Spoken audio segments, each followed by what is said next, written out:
What's good, everybody? It is your boy Theo Williams, and I always got the good exclusives. And right now, I have a really special guest joining me here today. She has a show coming up in Gulfport, Mississippi, Friday, May 27th. You got to be there. You got to check her out. We have Rita Brent here. She's going to be having the Born Funny Tour again coming up Friday, May 27th. Rita, thank you so much for joining us here today. What's up, Theo? Thank you for having me.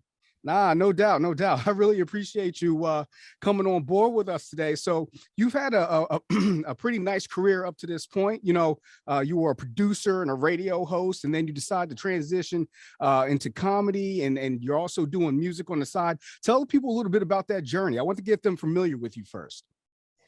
Oh, the journey is still happening. I think once I accepted that, then it made my life a lot easier. When you have goals in mind, when you're younger, they start asking you when you're young, what do you want to be when you grow up?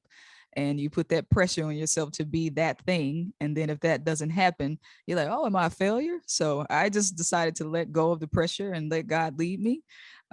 A few years ago, so I was doing radio. I had a great state job and good benefits, as my grandmother said.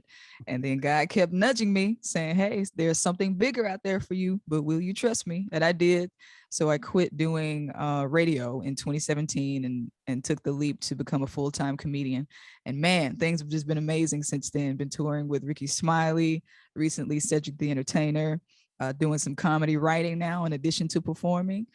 So that is my background is entertainment, music. I've been playing the drums since I was 8 years old. So aside from being a comedian, I'm a singer and a part-time rapper, and I write songs and everything. So just no limits. The goal for me is just to not be put in a box and give it my all while I'm here on earth.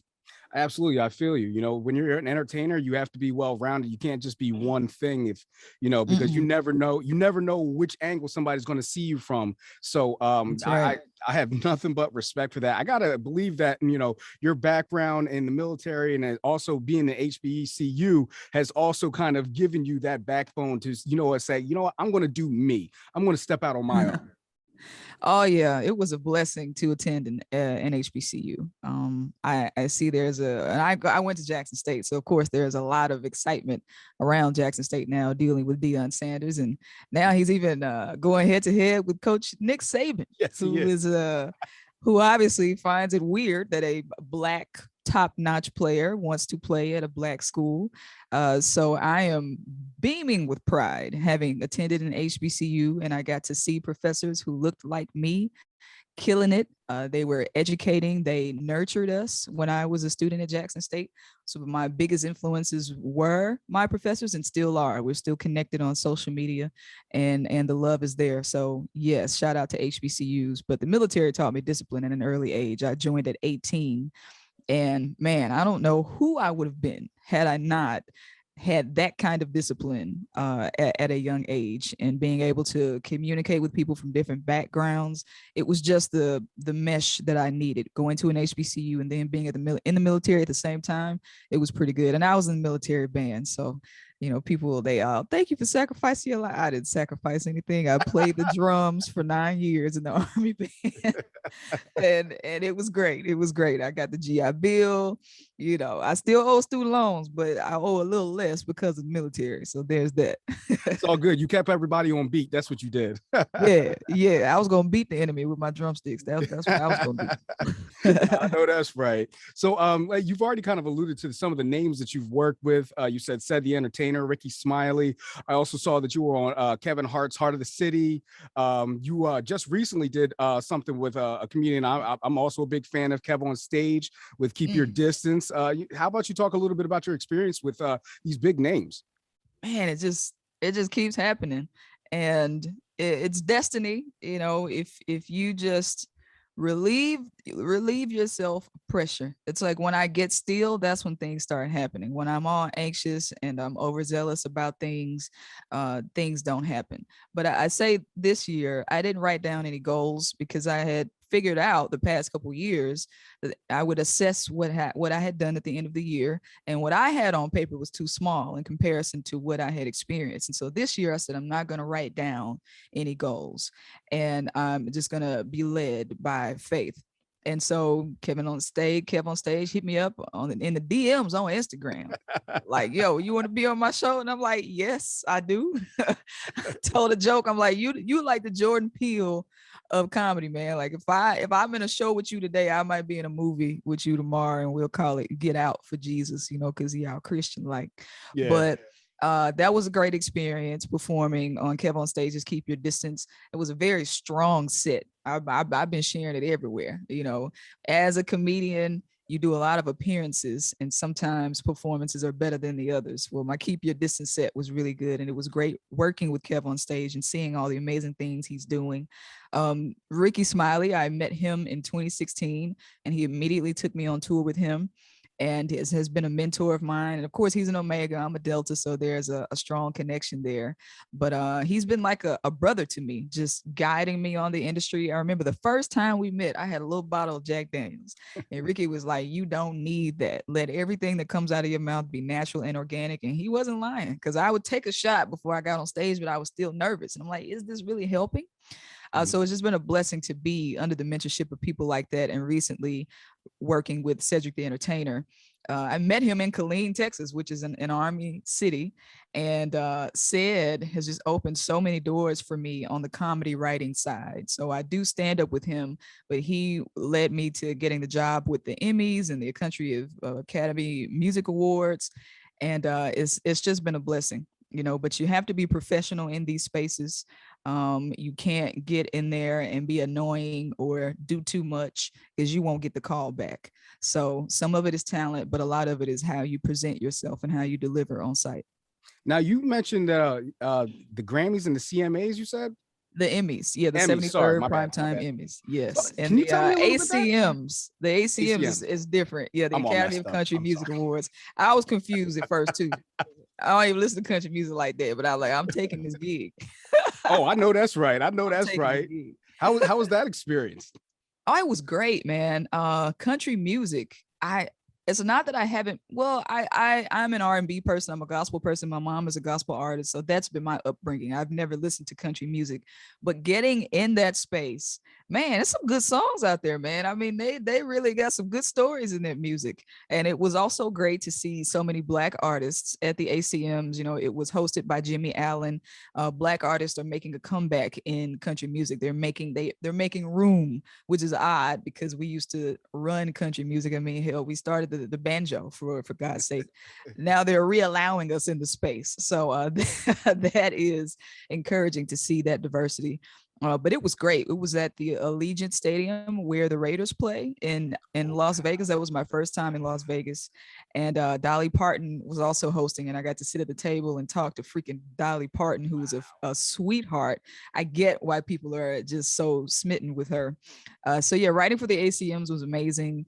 And then I turned right back around and did a gig for Music Cares honoring Joni Mitchell, which was lit, and just wrote for a show on Netflix. So it has been great to expand the palette. Performing is one thing that's more immediate. You perform, then you're off. But when you're doing these comedy writing gigs, it takes weeks of preparation, and then it goes really fast the day of, and it's really tense. So that's been great.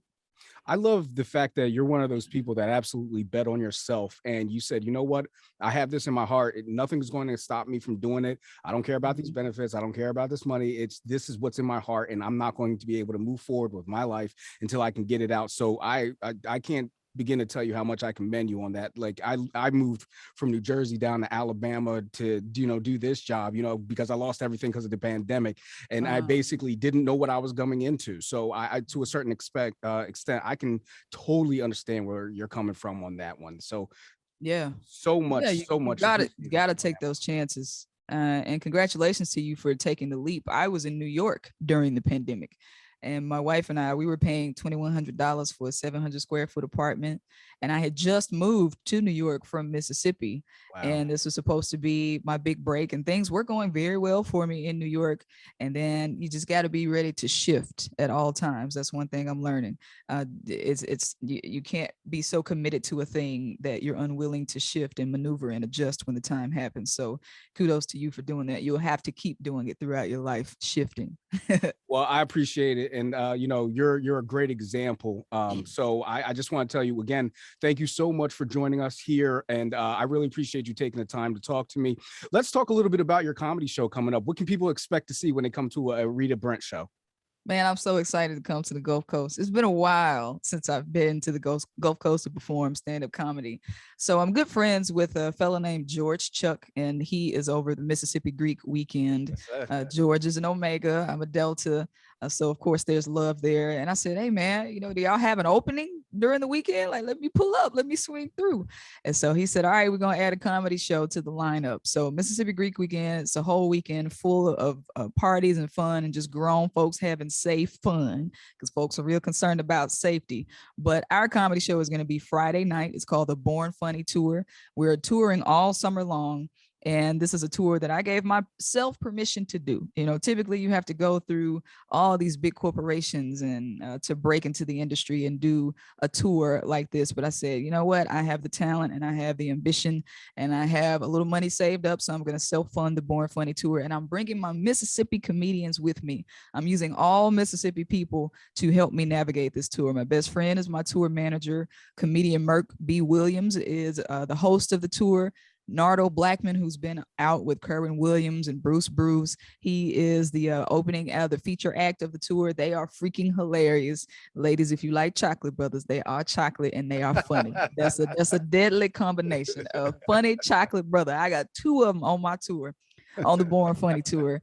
And yeah, you should expect improv. You know, we get together and banter and mess with the crowd and have a good time. We're looking forward to these outfits. We want to see them. You know, you remember them brown sandals that your uncle used to barbecue in? Yeah. We want to see those. I'm telling the ladies, bring them lashes out. These right, them shakals. I want to see them. We like to have a good time and uplift people. Folks are going through stuff.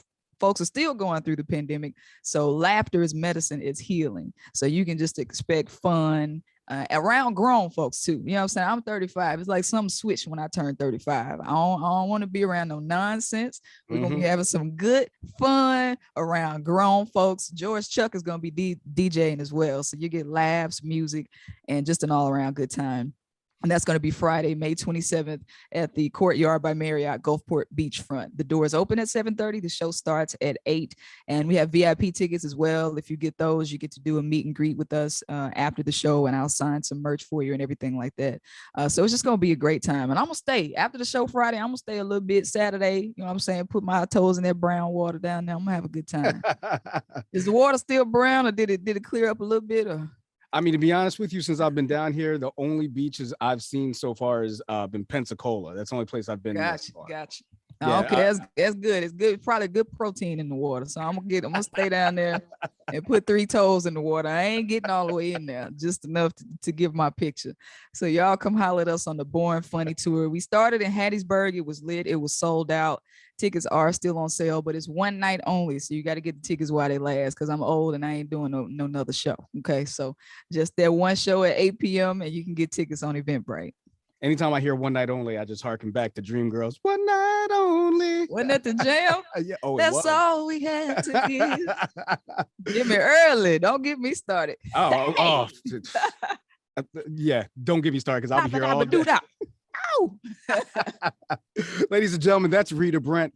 She has the Born Funny comedy tour coming up. It's going to be in Gulfport, Mississippi, Friday, May 27th, a part of the Mississippi Greek weekend. Shout out to George Chuck. He was here for Things to Do with Theo. Y'all, my peoples, man, I appreciate you joining me here. And seriously, to the future of your career, I hope nothing but the best. And if there's anything I can ever do, or Gulf Coast CW can ever do to help you, please don't hesitate to reach out. Oh, I appreciate that, Theo. God bless you, man. I'm wishing favor and blessings on you. It's coming. Just stick it. Hang in there, man. I got you. Hang in there. I appreciate you. All right, everybody. That was Rita Brent, and I'm Theo Williams for the Gulf Coast CW. Hope to see you.